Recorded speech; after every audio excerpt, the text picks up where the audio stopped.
جس طرح ڈھال آپ کر دیتے ہیں جنگ میں برستے ہوئے تیروں کے سامنے، تو وہ تیر ڈھال سے ٹکرا کے گر جاتے ہیں اور آپ کو نقصان نہیں پہنچتا، تو روزہ بھی آتش دوزخ سے ڈھال ہے، جہنم کی آگ سے بچانے والا ہے۔ روزے دار کو اللہ کی خاص رحمت نصیب ہوتی۔ ایک حدیث میں آتا ہے کہ روزے دار کو دو خوشیاں نصیب ہوتی ہیں۔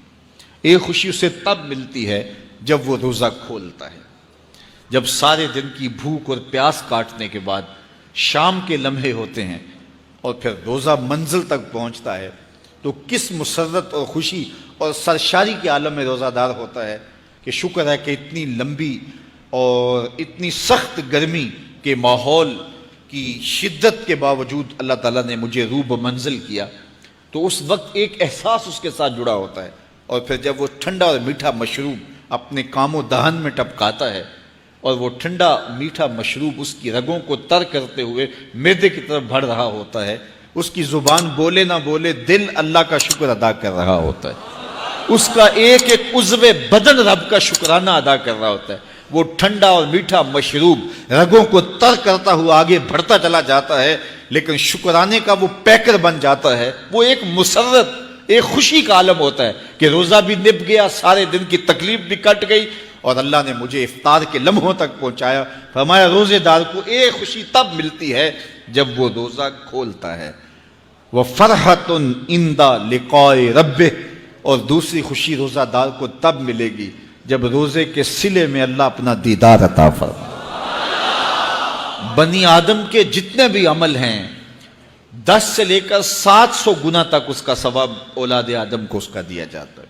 جتنا گڑ ڈالو اتنا ہی میٹھا، تو بعض کو 10 گنا، بعض کو 70 گنا، بعض کو 100 گنا، بعض کو 700 گنا، تو 10 سے لے کر 700 گنا تک بندے کے اعمال کا صلہ دیا جاتا ہے۔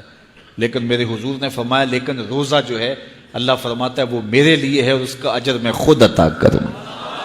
جب وہ خود عطا کرے گا تو کتنا عطا کرے گا؟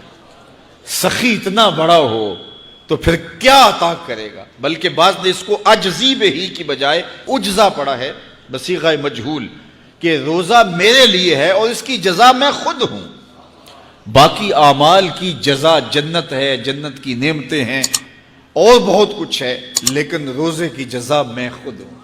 اور جس کو وہ خود مل گیا پھر جنت میں مل گئی، جنت والا جو مل گیا پھر جنت بھی مل گئی، جنت کی نعمتیں بھی مل گئیں۔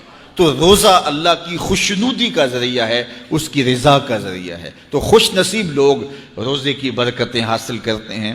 اور ایک روایت میں آتا ہے جب رمضان المبارک کا آغاز ہوتا ہے اللہ اہل ایمان کو، اپنے بندوں کو محبت کی نظر سے دیکھتا ہے، اور اللہ جس کو محبت کی نظر سے دیکھ لے پھر اسے کبھی عذاب نہیں دے گا۔